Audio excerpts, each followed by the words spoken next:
So today we're going to inject ourselves into the controversy on YouTube on whether we're in an economic depression or not, what inflation is, what its effects are.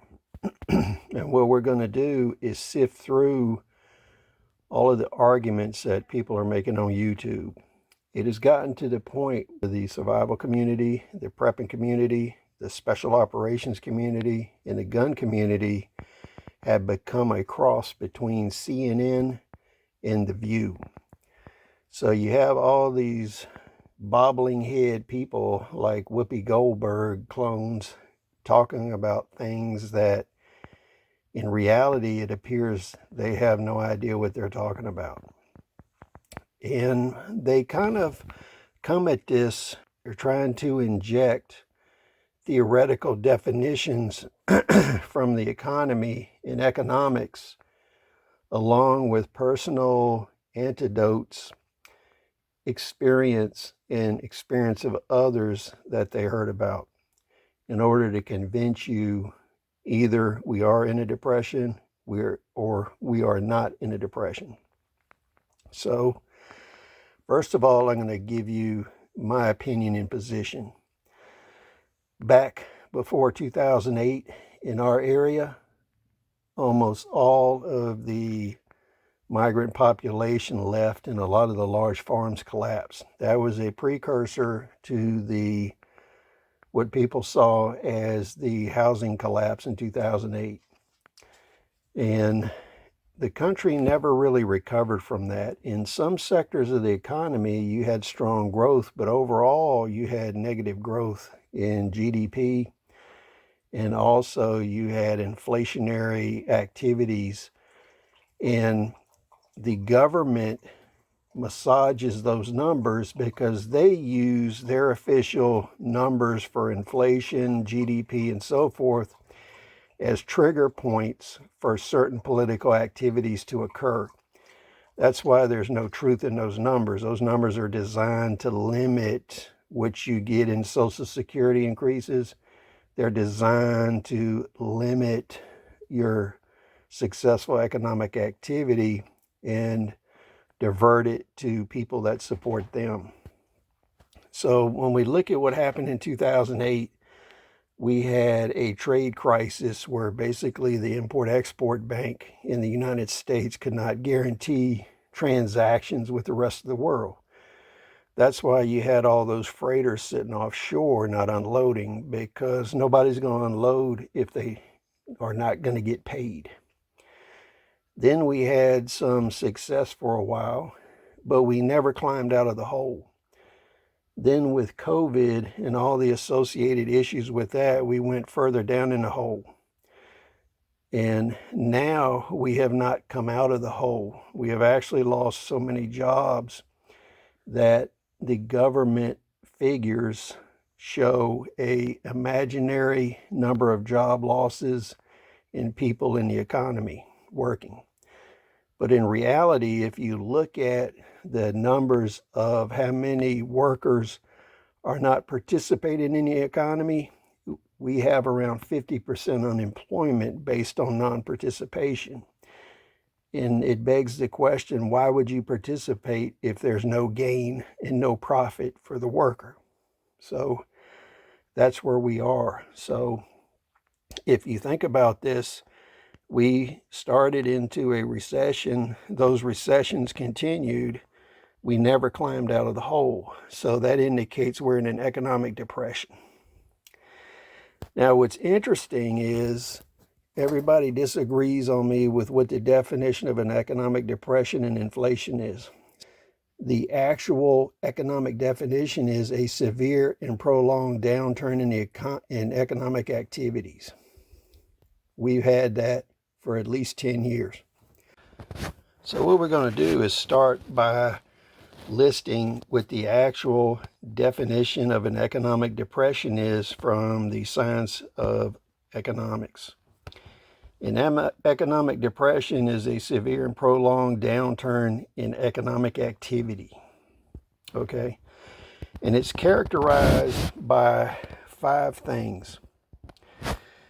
A depression has a significant decline in GDP, which is gross national product, high unemployment. And we can't use government numbers to figure this out because they don't calculate any of the economic indicators like they did during the last depression. They've changed it to be trigger points for programs administered by the federal government. So the numbers have no basis in reality. They're designed to limit the payment of benefits. So if we look at the fact that half of the available workforce is no longer in the labor pool, that means half of workers that could work are not working. So that's 50% unemployment for whatever reason. Number 3 is declining consumer confidence. You can see that everywhere. Then we have financial instability. And when we talk about that, we're looking at the banking system collapsing and having interruptions in the banking system. And during the Biden administration, you saw a massive number of banks fail, so many that the FDIC ran out of insurance money and had to increase fees on banks. Today, we're seeing continued issues with funds transfers, especially electronic, where they have to settle those transfers overnight. Then number 5, we have widespread poverty and hardship. Now, because of all the food programs we have, you don't see bread lines and people searching for food as much as you used to. But I actually participate as a volunteer in some of the food assistance, especially for the animals. And I can tell you, most food banks cannot support the number of people that are coming in for food. Now, where most of these people get things wrong is the fact that a depression can be deflationary, like the one in 1929 through the 30s, or it can be inflationary, like the one we're currently in. If you look at the models of Austria and Germany prior to World War II, they were in an inflationary depression, while across the Atlantic, we were in a deflationary depression. So a lot of these people are making comparisons from history when that was a deflationary depression where money became very scarce, hard to find, versus in Germany and Austria where you had wheelbarrow loads of money, but it was worthless. So we're in a inflationary depression currently. And we're going to look at some of the common definitions of inflation because everybody tells me I don't know what I'm talking about. So let's look at some definitions. These came from dictionaries and also from AI. Inflation, common definition, when prices increase over time. Okay? Now, when you think about that, all these people conflate an increase in money supply is what inflation is. That's one of the economic definitions, but it's not the only one. And when you think about an increase in money supply, it doesn't always follow that prices increase due to that. In most cases it does, but not in all. Now, the actual economic definition of inflation is a general increase in prices and fall in the purchasing power of money. So you can see there's two components there. We have prices varying and we have the money supply varying, but there's also things we can't detect or tell where the effect is coming from. So when we look at another term, and I think we should use this as a community, it's called effective inflation. And this is one that I made up because it removes the theoretical arguments that all these people are having, which are Bravo Sierra, and it reflects the reality of the situation. And this is real world inflation. It's the total price increase due to all factors.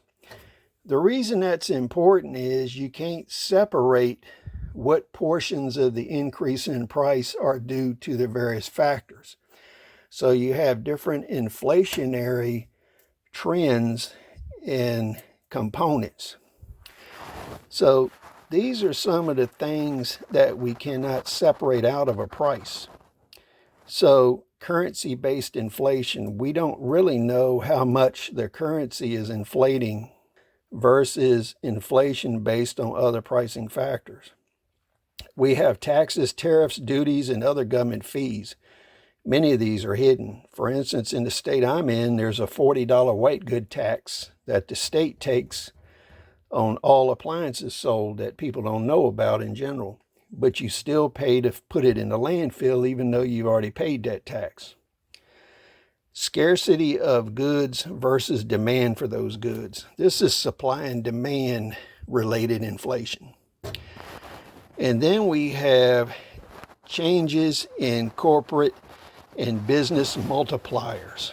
So what this is how much they mark the item up. Before NAFTA, most U.S. corporations worked on a multiplier of 3 where they charged 3 times what it cost them to make the item. And then when we went to NAFTA in overseas production, they went to multipliers of 10 and higher. So they charge more than 10 times what it costs to produce the product. That's why they wanted to move everything overseas. Then we have the last category. This is extra hidden profit. So a lot of businesses and corporations, what they will do is if they know the price is going up due to these other inflationary factors, they can add in some extra increase that gives them additional profit. So the whole problem we have is you can't blame all of the price increase on monetary inflation because some of these other inflationary figures count into that. So for instance, when I have a repair part that costs me 400% more than it did 2 years ago, I can't tell what part of that is due to manipulation of the money supply, what part of it's due to tariffs, duties, government fees, scarcity and demand, how much the corporations change their multiplier, or whether there's extra profit in there. And my money would bet on all 5 factors are contributing. So a lot of these people are telling you how to improve things. But from my standpoint, I've done a lot of videos on economics, home manufacture, small scale manufacture, food production, and the parallel economy. Because to weather a depression, you want to be involved in a parallel economy. That way, as the main economy fluctuates up and down, you don't have the same fluctuations or constraints in the parallel economy that you would in the main economy. So the secret to success is home production. And that doesn't necessarily mean it's an income stream. It might be a survival stream of goods, services, and items where you are in a subsistence economic production scheme rather than a profit-based one. So please share your thoughts. We'll see you on the next video.